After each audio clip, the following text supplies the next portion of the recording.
आल्या आल्या बघितल्यावरती कोण आहे हा माणूस, एवढी दाढी वाढली आहे, काय कुठं बघितलंय आपण, असं भरपूर जणांच्या चेहऱ्यावर मला वाचायला मिळालं. पण सध्या माझी सिरियल मालिका सुरू आहे जय जय स्वामी समर्थ. त्याच्यामध्ये मी एकनाथ नावाचं कॅरेक्टर करतो. त्या व्यतिरिक्त जत्राचा अनुभव सांगितला, पण जत्रामध्ये मी टकलू विलनचा रोल केलाय, त्यामुळे मला कोणीच ओळखणार नाही. ज्याच्या हातात कुत्र आहे आणि ते तेच कुठेतरी असतील, त्यांना मारायचंय.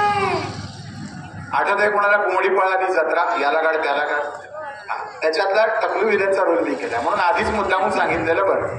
मागून 2-3 फरमाईश आले, त्यात काय त्या डायलॉग होऊन जाऊ दे असं ते म्हणाले. आता मी एक मालिका केली होती जिजामाता, त्याच्यामध्ये मी अफजल खानाची भूमिका केली होती आणि डॉक्टर अमोल कोल्हे, खासदार अमोल कोल्हे, त्यांनी शिवाजी महाराजांची भूमिका केली होती. तर त्या मालिकेतल्या त्या पात्रामुळे भरपूर मला प्रसिद्धी मिळाली आणि खूप छान अनुभव आला की खरोखर हिंदवी स्वराज्य जपणं किती महत्वाचं आहे आणि जे आता आपण करतोय हे महाराजांकडून शिकायला मिळालं, अनुभवायला मिळालं. तेवढ्या 11-11 माणसाला त्यांनी कसं काय शातीरगिरीने मारलं, म्हणजे मी हे प्रत्यक्षात वर्णन करून सांगू शकत नाही.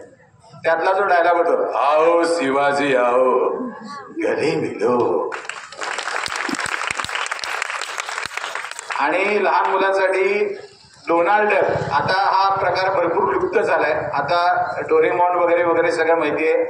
आम्ही जेव्हा लहान होतो त्यावेळेस डोनाल्ड खूप फेमस होता आणि आई बाबाला विचारत होतो की कसा येतो हा आवाज, काय, अरे काही नाही, ते माणसंच काढत असतात. माणसं असं कसं काय आवाज काढतात? मग मी रोज आंघोळ करताना वेगवेगळे आवाज काढायचो. आई दरवाजा, अरे काय कळतंय तू, सगळे फक्त कॉलनीतले लोक ऐकतात, तू काय.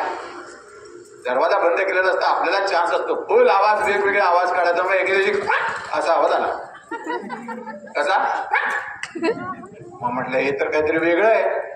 मग मी त्याच्यावरती प्रॅक्टिस करायला लागलो.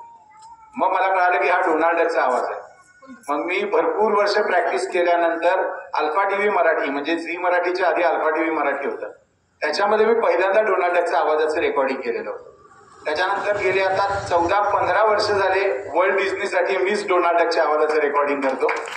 आणि हिंदीमध्ये टेलिकास्ट खूप होतं, म्हणजे सौदी अरेबिया असेल, दुबई असेल, तिथे हिंदी भाषा जास्त बघितली जाते. त्यामुळे हिंदीमध्ये सगळ्यात जास्त फेमस व्हायचं म्हणून जगात 3रा नंबर माझ्या आवाजाचा आहे. त्या आवाजातलं एक गाणं म्हणून दाखवणार आहे खास लहान मुलांसाठी. ओके, म्हणू ना, म्हणायचं ना.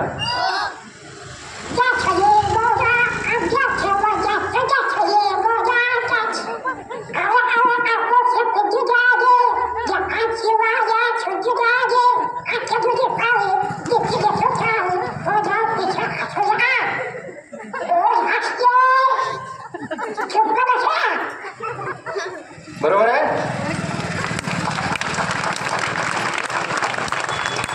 सर्व मान्यवर पालकांना आणि माता भगिनींना एकच सांगायचंय, कलेला वाव देणं खूप गरजेचं आहे. आपल्या पाल्यामध्ये ज्या काही सुप्त कला आहेत, ज्या काही असतील, फक्त अभिनयच असं नाही, कराटे खेळणार असेल, चित्र काढणार असेल, मूर्तिकाम करणार असेल, त्या तुम्ही लवकरात लवकर ओळखून घ्या आणि त्यांना त्याप्रमाणे मार्गक्रमण करू द्या.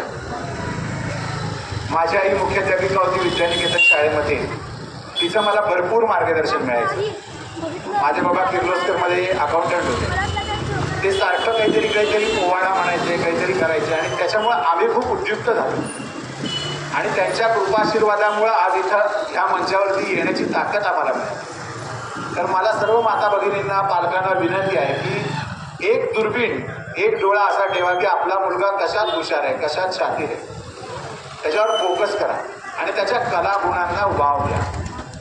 आता मॅडमने प्रॉमिस केलंय, तर त्या संधीचा चांगलाच फायदा घ्या. 3 दिवसाचं शिबिर घ्या, म्हणजे तुम्हाला आणखीन त्याच्यामध्ये वाव मिळेल. नेमकं कळेल की डान्समध्ये शातीर आहे, ऍक्टिंगमध्ये हुशार आहे का अभ्यासात आहे, त्याचं एक तुमचं आत्मपरीक्षण होईल. त्यामुळे मी सगळ्यांना ही विनंती करतो. आज इथं बोलवलं, खूप छान छान गप्पा मारायला मिळाल्या आणि गुरुजींनी आणि संस्थेतल्या लोकांनी सांगितल्याप्रमाणे देवीचे आशीर्वाद झाले तर पुढच्या वर्षी कार घेऊनच गेलो.